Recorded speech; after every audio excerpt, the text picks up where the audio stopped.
tersesat, Ayu. Kau tidak mungkin meraih bintang. Kau tidak akan bisa memeluk bulan.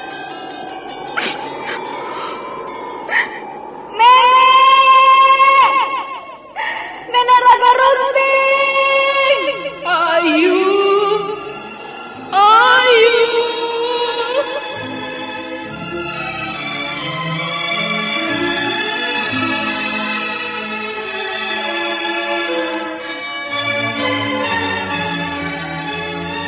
Sanggar Cerita dan Sanggar Prativi mempersembahkan Mahkota Mayangkara.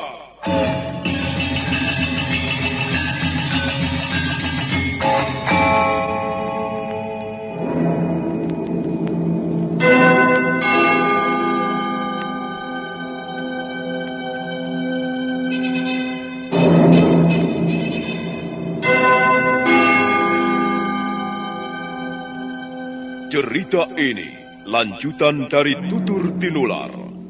Kisah berlangsung pada zaman pemerintahan Prabu Jayanegara atau Kala Gemet, Raja Majapahit yang kedua.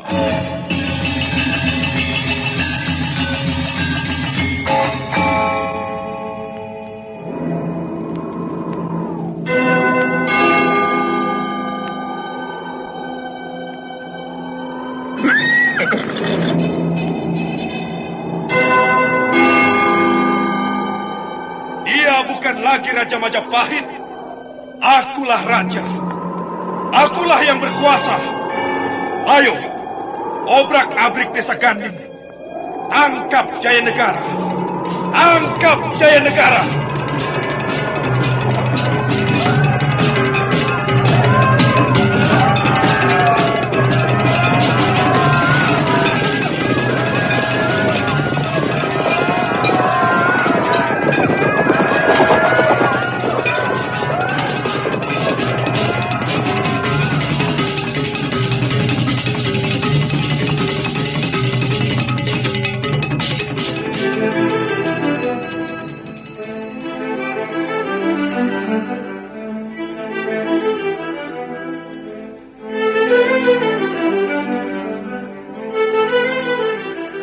Naskah ditulis dan diolah oleh S. Tijab, hiasan musik dan sutradara C. Ispriyonoka.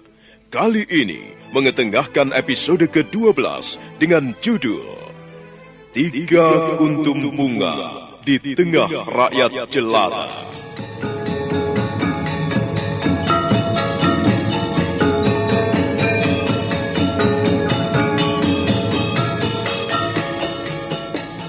Dalam seri ke-333 ini didukung oleh para pemain Wenda Lubis sebagai Aku Lungayan, Ashari sebagai Kalaba, Narto Bantul sebagai Rawedeng, Heri sebagai Rayuyu, Suherman sebagai Kibuyut Kalacika, Guritno Tunggal sebagai Pranayam, Cika Kusnadi sebagai Tunggadewi, Ai Mujirahayu sebagai Raja Dewi, Naryo sebagai Nandaka, Jumali sebagai Pradipa, Lanti sebagai Puya, dan Asdi Suhastra, pembawa cerita. Selamat menikmati. Sandiwara Radio ini masih Anda dengarkan di channel YouTube Satria Collection.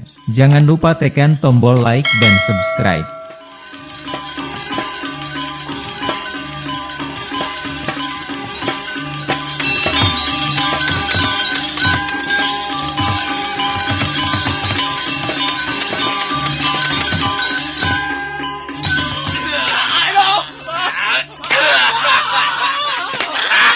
Secara bergantian, Rawedeng dan Rayuyu menghajar Kibuyut Kalacika dengan cambuknya.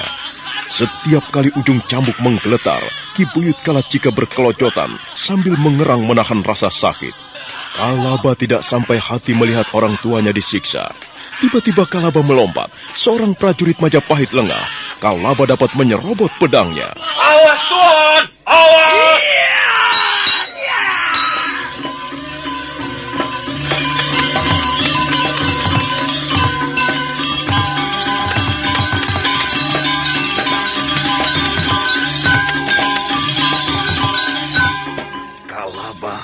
Bodoh sekali kau ini. Apa yang kau lakukan, ha? Kau sudah mengingkari janjimu aku. Kau berjanji tidak akan melibatkan orang tua saya. Sekarang mana? Mana janjimu itu?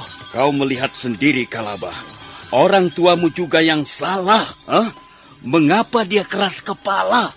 Sekarang dia sudah berhadapan dengan punggawa-punggawa kerajaan Majapahit. Aku tidak bisa berbuat apa-apa. Kau licik, penguasa licik. Sekarang aku akan membalas kelicikanmu. Tenang, Kalaba. Kau tidak usah menghunus pedang begitu.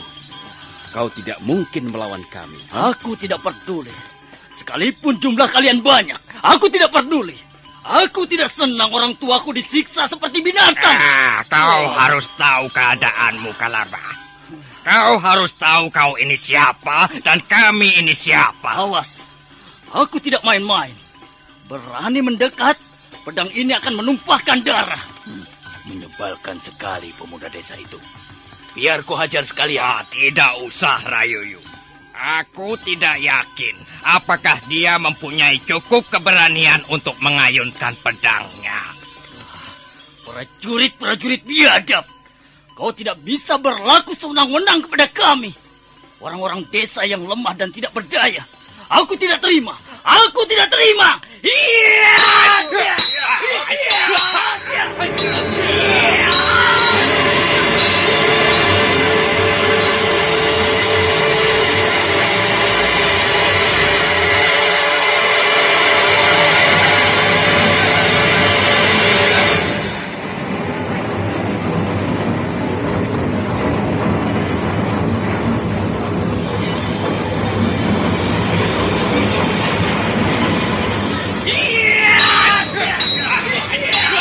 Tiba-tiba Kalaba membabatkan pedangnya dengan garang. Mata pedang berhasil melukai lengan seorang prajurit. Rawedeng marah. Dia segera memerintahkan prajurit-prajuritnya untuk mengepung. Kalaba mengamuk bagaikan orang kesetanan. Dia mengincar Aku Lungayan. Tapi penguasa Mucuk Kunda itu dilindungi pendekar-pendekarnya. Kalaba nampak kesal. Setelah beberapa saat lamanya mengamuk, nampak tenaganya mulai kendor. Dan akhirnya, seorang prajurit berhasil membobol lambungnya dengan ujung tombak.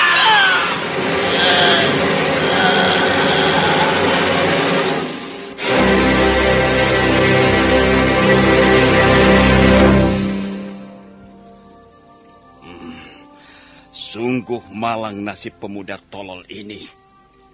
Dia mati, Tuan Rawedeng. Dia kurang bisa mengukur kemampuan dirinya. Sudahlah. Sekarang dia tidak akan mengganggu kita lagi. Iya, kami juga tidak merasa rugi kehilangan pemuda berandalan seperti ini. Mayat Kalaba terkapar di tengah-tengah halaman. Darah segar mengucur di bagian lambungnya. Ki Buyut Kalacika menundukkan wajahnya dalam-dalam. Hatinya sedih, matanya berkaca-kaca. Walau bagaimanapun, Kalaba adalah anak kandungnya sendiri. Nah, bagaimana Ki Buyut Kalacika? Lihat, kau lihat sendiri anak laki-lakimu. Karena dia berani melawan kami, akhirnya dia terpaksa kehilangan nyawa. Dan bagi kami, ini hanyalah perkara kecil. Setiap saat kami berhak mencabut nyawa orang jika memang kami perlukan. Jika memang kami inginkan. Jadi, karena itu jangan main-main, Ki Buyut. Lebih baik segera buka mulutmu dan berilah keterangan kepada kami tentang pendekar bunga putih. Tuan prajurit, Tuan sudah membunuh anak saya. Dan barangkali Tuan juga akan membunuh saya. Tidak, Ki Buyut. Kami tidak sampai hati membunuh orang tua seperti Ki Buyut. Kecuali kalau Ki Buyut membuat hati kami kesal dan marah. Dengar tuan-tuan prajurit. Tuan-tuan tidak bisa menakut-nakuti kami dengan pedang dan lumuran darah. Kami adalah orang-orang kecil. Kami sudah biasa hidup menderita. Kami sudah biasa sakit hati. Barangkali Tuhan bisa menggebuk tubuh kami, menendang wajah kami, memata-matakan tulang kami. Tapi yakinlah Tuhan tidak akan bisa merampok hati nurani kami. Kau sudah sekarat, Ki Buyut. Jangan bicara macam-macam. Kami tidak senang mendengar omongan-omongan seperti itu. Selagi saya masih mempunyai kesempatan bicara, saya akan bicara. Saya akan terus bicara atas nama orang-orang desa yang hidup tertindas. Bagus, Ki Buyut. Nampaknya kau masih mempunyai sisa-sisa jiwa seorang pahlawan. Bagus. Tapi ingat, kau harus mempertanggungjawabkan kata-katamu itu. Rayuyu.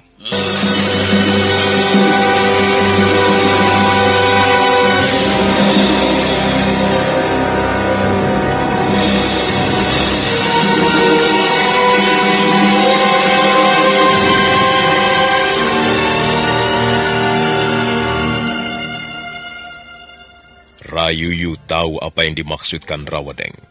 Sambil tersenyum dingin, Ponggawa kerajaan Majapahit yang bertubuh gempal itu memilin-milin ujung cambuknya. Sementara Rawadeng juga sudah bersiap-siap mencambuk.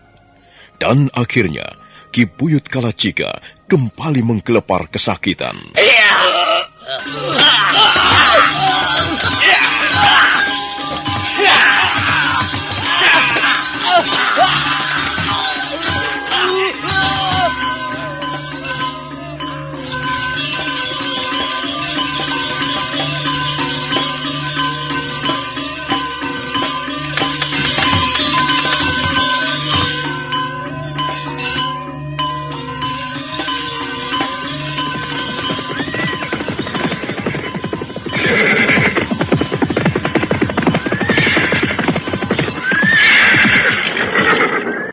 Ada apa, Nawamalini?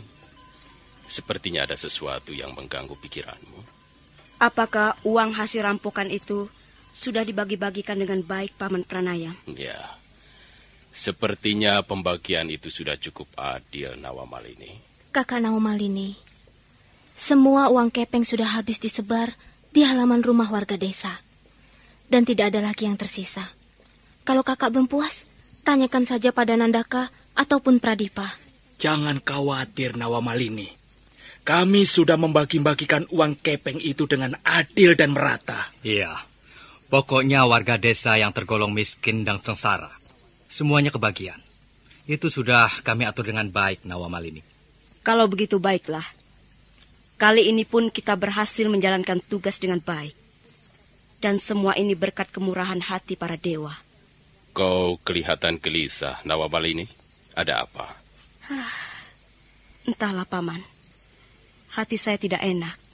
Kalau kau mempunyai kesulitan, kami semua bisa membantu mengatasinya. Kalau ada persoalan, katakan saja. Tidak, Paman Pranayam. Aku tidak mempunyai persoalan apa-apa. Hanya perasaanku tidak enak. Entah mengapa. Sudahlah. Ini sudah larut malam. Jangan sampai kita kesiangan di jalan. Ayo kita kembali. Baru saja Putri Tunggadewi akan menyentakkan tali kekang kuda. Pada saat itulah, dua orang warga desa berlari-lari menghampirinya. Satria Collection bawa hiburan dengan gaya yang tak pernah padam. Jangan ragu, klik subscribe. Jadikan harimu lebih hidup. Tunggu dulu. Jangan pergi dulu.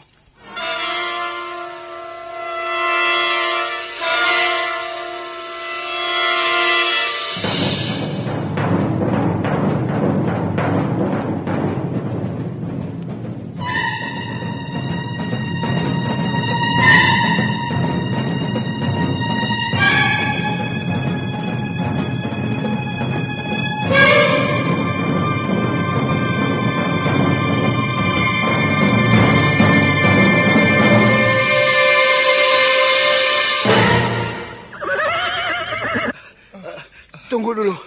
Jangan pergi dulu. Kami akan menyampaikan berita buruk. Siapa kalian ini? Mengapa kalian menghadang perjalanan kami? Tolonglah tuan-tuan pendekar. Kalau tuan-tuan pendekar tidak segera turun tangan, wah, celaka tuan. Tenanglah, Pak. Coba bicaralah yang jelas. Kami ingin mendengar ada persoalan apa. Bukankah kalian kelompok pendekar bunga putih? Iya, tak salah lagi. Kalian pasti kelompok pendekar bunga putih. Sudah jelas, lihat saja. Mereka semuanya menggunakan cadar putih. Kalau kami kelompok pendekar bunga putih, kalian mau apa? Apakah kalian orang-orang suruhan aku Lungayan? Dan kalian bermaksud memasang perangkap untuk kami? Tidak, Tuan Pendekar. Sama sekali tidak. Tapi kami... kasihan Ki Buyut Kalacika. Ada apa dengan Ki Buyut Kalacika? Begini, Tuan-tuan Pendekar. Kami melihat ada orang-orang berkuda di rumah Ki Buyut Kalacika. Jumlah mereka cukup banyak. Mereka berkeliaran di halaman. Siapa mereka? Kami tidak tahu, Tuan. Kami hanya melihat sepintas lalu. Tapi sepertinya mereka bukan orang-orang yang datang dengan maksud baik. Jangan-jangan mereka adalah kelompok pendekar yang mengaku-ngaku sebagai pendekar bunga putih. Kurang ajar. Mayura, jangan cepat mengambil kesimpulan. Kita harus bertindak waspada. Bagaimana Paman Pranayam? Ya. Apa kita bisa mempercayai laporan orang-orang ini? Sepertinya mereka berkata jujur. Sungguh, Tuan-tuan Pendekar. Kami tidak bohong. Kami benar-benar melihat ada orang-orang berkuda di rumah Ki Buyut Kalacika. Tapi kami tidak berani mendekat, Tuan-tuan. Kami hanya melihat dari jarak yang cukup jauh. Aku tidak ingin sesuatu yang buruk menimpa Ki Buyut. Ayo, Paman. Ayo, kita ke rumah Ki Buyut sekarang juga. Iya, cepat Tuan-tuan Pendekar. Jangan sampai Tuan-tuan datang terlambat.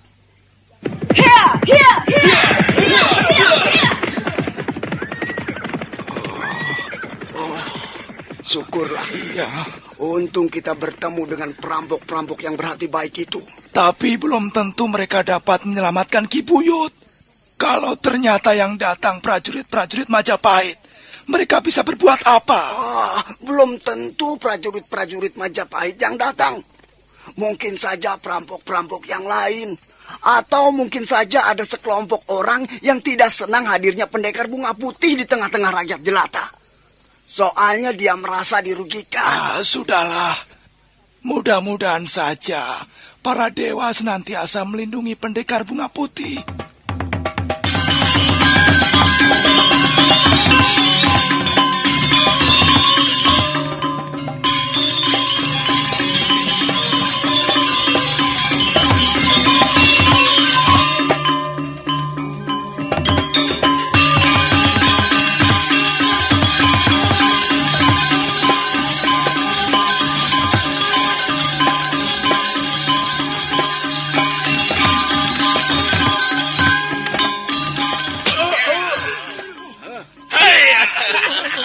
Sementara itu, Rawedeng dan Rayuyu masih terus mencambuk. Tubuh Ki Buyut Kalacika menggelepar setiap kali ujung cambuk menghajarnya. Bekas kepala desa Pedanten itu mengatupkan bibirnya kuat-kuat untuk menahan rasa sakit. Tapi karena ujung cambuk terus datang bertubi-tubi, akhirnya orang tua itu pun terkulai pingsan.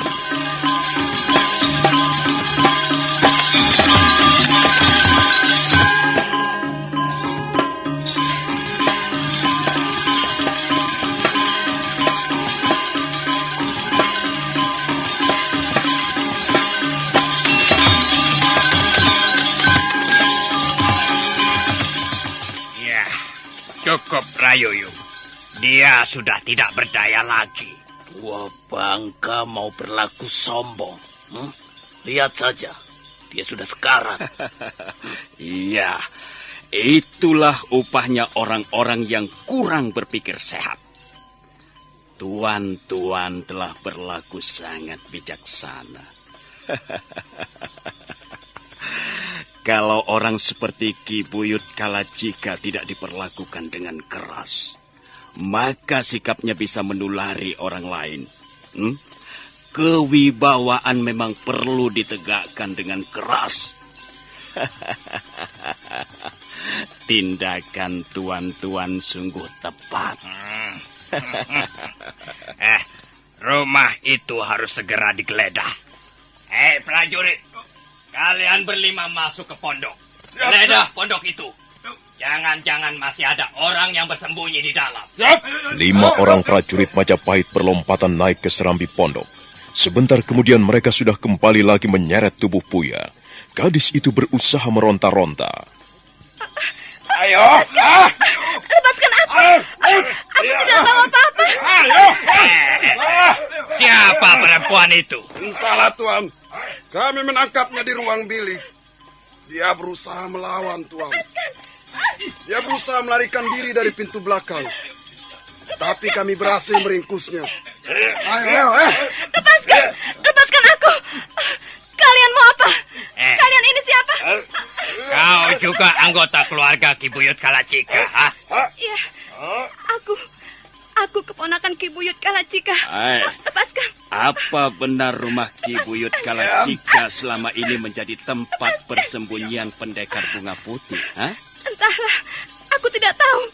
Jangan tanya soal itu padaku. Kalau kau mengetahui sesuatu tentang pendekar bunga putih, katakanlah. Nanti kami akan memberimu hadiah. Benar, anak manis.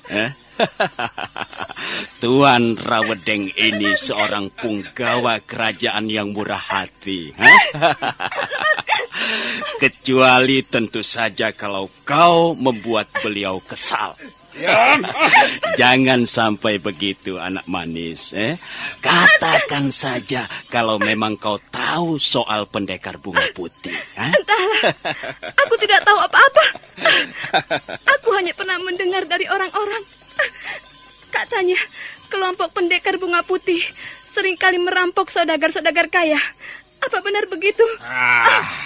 Nampaknya gadis ini benar-benar tidak tahu apa-apa. Tapi dia bisa berbahaya kalau dilepaskan. Ikat dia, jumpal mulutnya dengan kain, dan masukkan ke ruang biliknya lagi. Tidak, jangan. Aku tidak mau. Ayo. Aku tidak mau diikat. Aku tidak mau diikat. Lepaskan.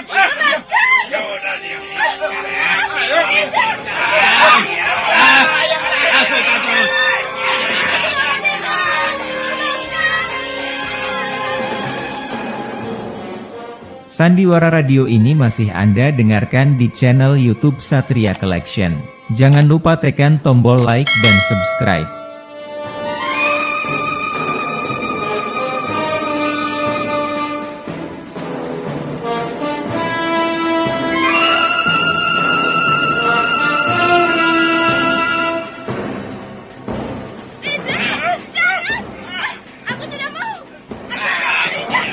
Buya memberontak. Gadis itu berusaha melepaskan diri dari cengkraman 2 orang prajurit Majapahit. Tapi usahanya sia-sia. 2 orang prajurit Majapahit mengikat tangannya dengan seutas tambang. Kemudian menyumpal mulutnya dengan gulungan kain. Dan setelah itu, mereka membawa kembali ke ruangan pondok. Buya berusaha berontak. Dia menjerit-jerit sambil menendang ke sana kemari. Tapi apa artinya kekuatan seorang gadis? Beberapa saat kemudian, 2 orang prajurit sudah kembali lagi. Bagaimana, prajurit? Beres, Tuanku Rawedeng. Kami sudah meringkusnya. Kami ikat tangan dan kakinya. Dan kami sumpal mulutnya dengan gulungan kain. Tapi kami terpaksa membuatnya pingsan, Tuan. Tenaga gadis itu cukup besar juga. Dan rupanya dia tergolong gadis liar. Dia berhasil menggigit jari-jari tangan saya, Tuanku. Yang penting dia sudah dapat diringkus. Bagus. Kalau semuanya sudah beres, kita akan memasang perangkap. Kau yakin pendekar bunga putih akan datang ke tempat ini, Rawedeng? Kalau memang dia bersembunyi di rumah Ki Buyut Kalacika, dia pasti akan datang kemari. Kita tinggal menunggunya dan meringkusnya. Aku Wulungayan. Iya. Bagaimana, Tuanku Rawedeng? Perintahkan orang-orangmu agar bersembunyi. Kita semuanya bersembunyi di tempat yang terlindung. Kita tunggu kehadiran pendekar bunga putih. Maaf, Tuan Rawedeng. Bagaimana dengan mayat Kalaba? Singkirkan saja mayat itu. Letakkan di pojok halaman yang gelap. Dan lepaskan Ki Buyut Kalacika. Kemudian, sandarkan di dinding serambi pondok. Kita buat dia sebagai pancingan. Wah, itu akal yang jitu. Saya yakin pendekar bunga putih, kalau memang dia bersembunyi di rumah ini, mereka tidak akan curiga. Ayo prajurit, seret mayat Kalaba. Sembunyikan di sudut halaman yang gelap. Dan kau prajurit, kau juga. Lepaskan Ki Buyut Kalacika. Bawa ke serambi depan. Ayo. Ayo, Tuan Rawedeng.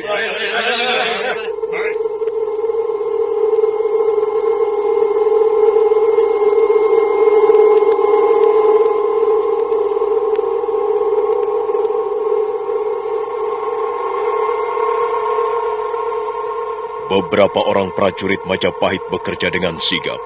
4 orang menyeret mayat Kalaba dan menyembunyikannya di sudut halaman yang gelap. Sementara 4 orang prajurit melepaskan tali pengikat Ki Buyut Kalacika.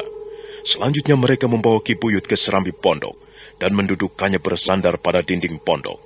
Sepintas lalu, nampak Ki Buyut Kalacika seperti sedang duduk sendirian, seolah-olah tidak terjadi sesuatu apapun juga terhadap dirinya.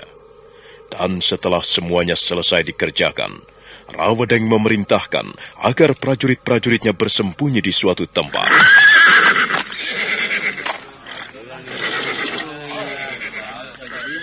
Ayo cepat bersembunyi. Sebagian di sebelah sana, di sebelah timur. Sebagian lagi bersembunyi di sebelah barat. Yang lain ikut aku. Dan kau, aku Ulungayan. Atur orang-orangmu. Jangan sampai mereka bertindak sendiri-sendiri. Baik, Tuan Rawedeng. Ayo anak-anak, sembunyi. Itu kuda-kuda juga harus disembunyikan. Tempat ini harus segera dikosongkan. Ayo cepat anak-anak. Ayo.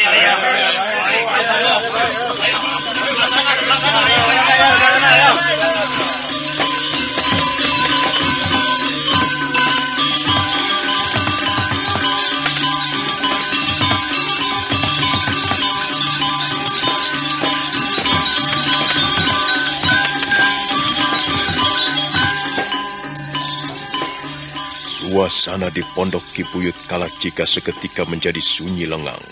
Ki Buyut Kalacika masih duduk bersandar pada dinding pondok. Cahaya lampu dinding sebagian menerangi wajahnya yang setengah menunduk. Angin bertiup perlahan menyapu daun-daun pohon. Sementara itu, Rawedeng dan prajurit-prajuritnya menunggu di tempat tersembunyi. Mereka semua menunggu dalam suasana tegang. Tak lama kemudian, terdengar derap puluhan orang berkuda, semakin lama semakin dekat.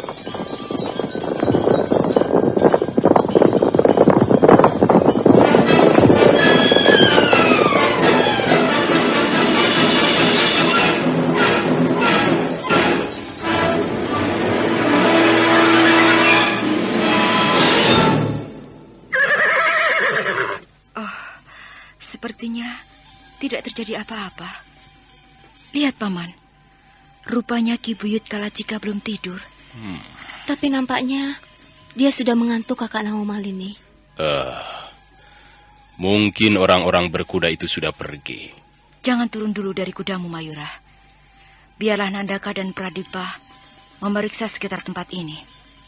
Coba Nandaka, Pradipa, coba kau periksa pondok dan sekelilingnya. Baik, Nawamalini. Ayo, Pradipa. Nandaka melompat dari punggung kudanya. Dia segera memeriksa kanan kiri pondok Ki Buyut Kalacika. Dia bahkan memeriksa sampai ke halaman belakang. Sementara Pradipa naik ke serambi depan. Perlahan-lahan dia menghampiri Ki Buyut Kalacika yang masih duduk bersandar di dinding pondok. Ki Buyut? Ki Buyut? Pradipa heran. Ki Buyut Kalacika sama sekali tidak menyahut. Pada saat Pradipa menyentuh pundaknya, tubuh Ki Buyut Kalacika tergulir ke samping. Ki Buyut Kalacika! Ki Buyut terluka! Ki Buyut terluka!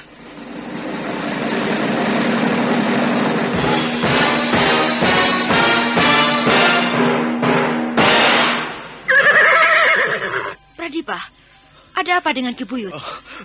Ki Buyut terluka, Nawa Malini. Pakaiannya robek-robek. Nampaknya lukanya sangat parah. Dia pingsan. Kurang ajar. Pasti pekerjaan perampok-perampok jahanam itu. Nandaka, kau tidak menemukan apa-apa di halaman belakang? Tidak, Nawa Malini. Pintu belakang tertutup rapat. Sepertinya mereka tidak menggeledah ke bagian-bagian pondok yang lain. Hatiku tidak enak. Bagaimana, Paman? Nawa Malini, sebaiknya kita segera meninggalkan tempat ini. Angkat Ki Buyut Kalacika. Kita bawa saja dia sekalian. Kita cari tempat persembunyian yang aman. Naluri prajurit saya mengatakan, bahaya telah mengancam kita. Baru saja Pranayam menutup kata-katanya. Pada saat itulah, prajurit-prajurit Majapahit bermunculan dari balik pohon-pohon yang gelap. Ayo, serang mereka! Tangkap pendekar bunga putih! Ayo!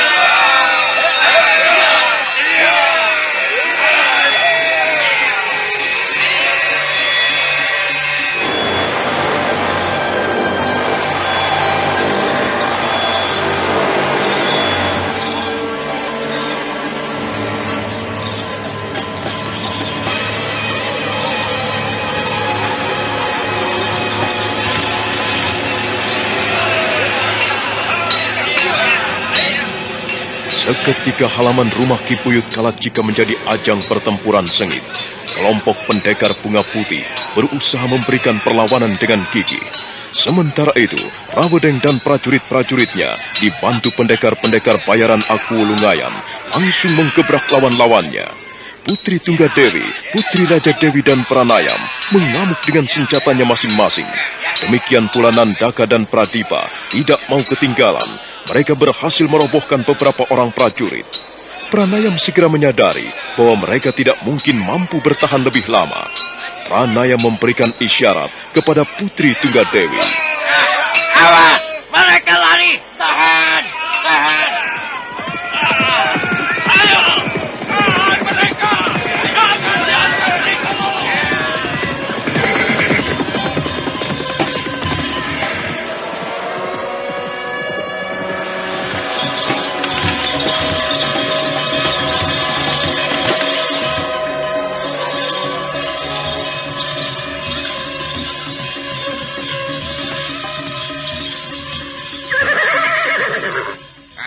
Kurang ajar.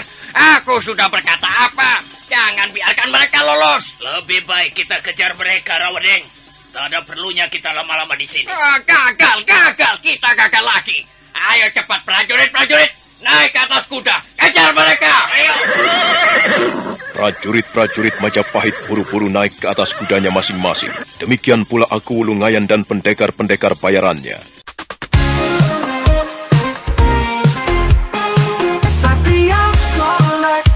Bawa hiburan dengan gaya yang tak pernah padam.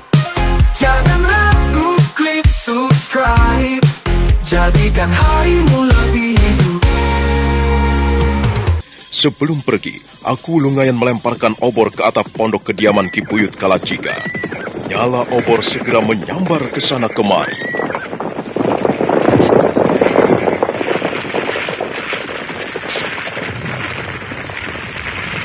Prajurit-prajurit Majapahit sudah lenyap di kelokan jalan. Sekarang halaman rumah Ki Buyut Kalacika kembali sunyi. Tak ada seorang pun di sana. Hanya terdengar serangga malam bercampur suara api yang mulai membakar pondok. Api itu semakin besar, angin bertiup kencang, dan api merambat kemana-mana. Hubungan rumah Ki Buyut Kalacika mulai dilahap api yang berasal dari obor. Tiang-tiang serambi depan juga mulai dicilat api. Sementara itu, Puya masih dalam keadaan pingsan di ruangan tengah. Dia menjadi sadar ketika tubuhnya merasa panas.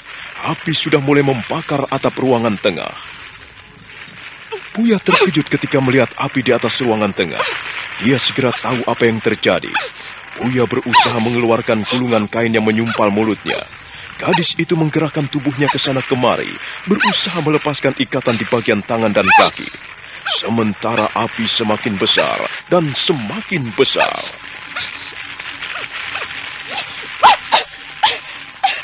Tolong! Tolong! Api!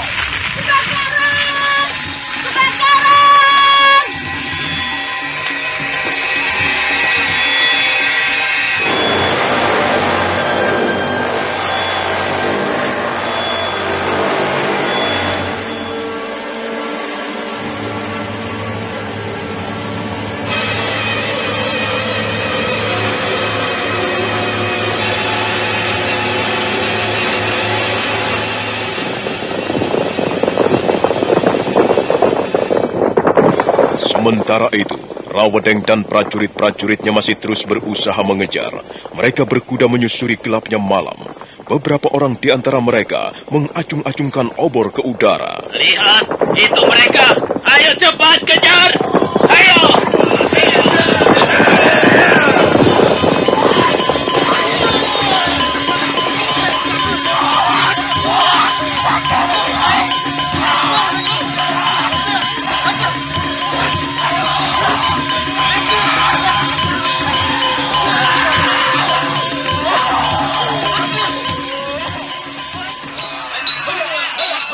Kelompok pendekar bunga putih terpojok di tepi sungai Pedanten.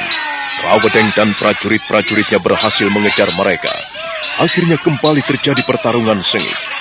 Kali ini, Rawedeng tidak memberi kesempatan musuh-musuhnya kabur. Dia menyuruh prajurit-prajuritnya mengepung dari berbagai jurusan. Kelompok pendekar bunga putih bertarung habis-habisan. Tapi jumlah mereka yang sangat terbatas, tidak lebih dari 40 orang, membuat keadaan mereka menjadi terdesak. Aku Lungayan nampak girang. Dia tertawa lebar di atas punggung kudanya.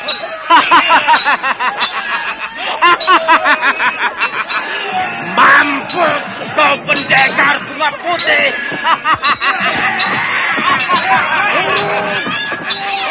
Sekarang kau tidak mungkin lolos. Ayo terus anak-anak. Gasak terus. Jangan beri ampun. Gasak terus. Hantam mereka satu persatu. Ya, begitu. Terus.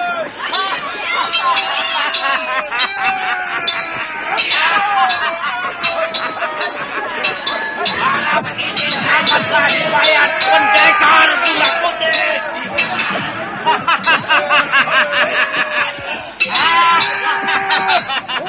Hei, mau lari kemana mereka? Mau menjemput kembali ke rantai?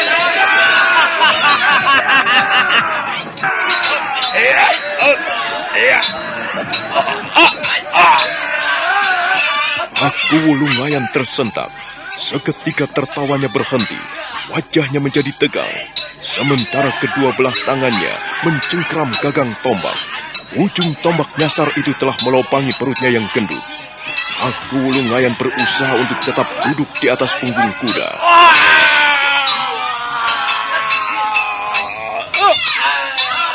Aduh. Siapa yang melempar tombak ini? Ternyata Aku Lungayan tidak mampu bertahan lagi. Tubuhnya meliuk, kemudian roboh ke tanah.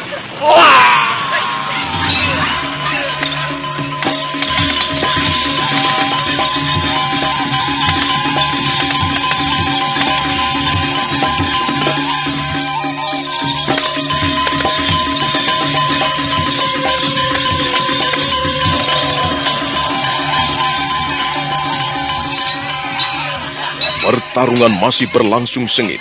Kematian Aku Lungayan karena sambaran tombak nyasar sama sekali tidak mempengaruhi jalannya pertarungan. Prajurit-prajurit Majapahit masih terus membabatkan pedang ataupun menyabetkan keris. Sementara pendekar bunga putih masih terus mengamuk di tengah gelanggang pertarungan. Beberapa kali mata pedang mereka menyambar musuh sehingga jatuh bergelimpangan bersimbah darah.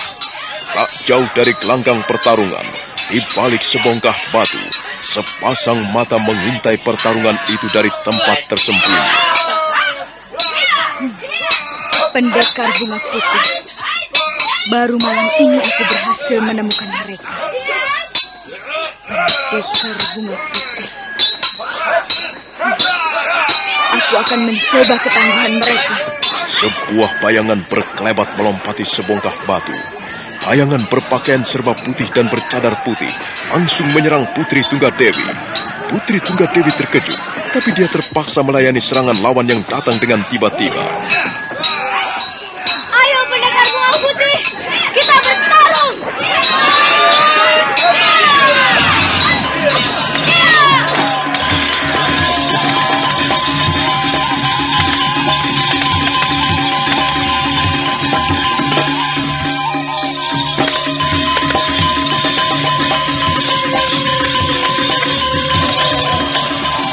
Bayangan putih itu langsung menggebrak. Putri Tunggadewi berkelit ringan, pedang mereka beradu.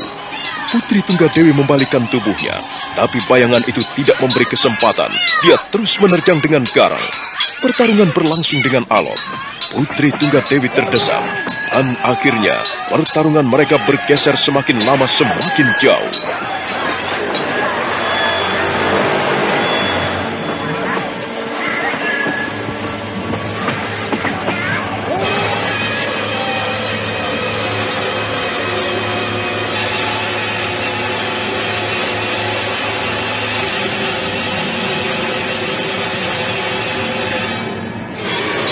Putri Tunggadewi berjumpalitan di udara malam. Kedua belah kakinya hinggap dengan manis di atas sebongkah batu. Dua orang pendekar yang berpakaian putih dan bercadar putih kembali berhadap-hadapan. Putri Tunggadewi segera menyadari bahwa lawannya adalah seorang wanita, dan dia juga berkemampuan cukup tinggi. Nah, bagaimanakah kisah selanjutnya? Siapakah yang menyerang Putri Tunggadewi? Saudara pendengar, silakan menunggu seri berikutnya. Sampai jumpa.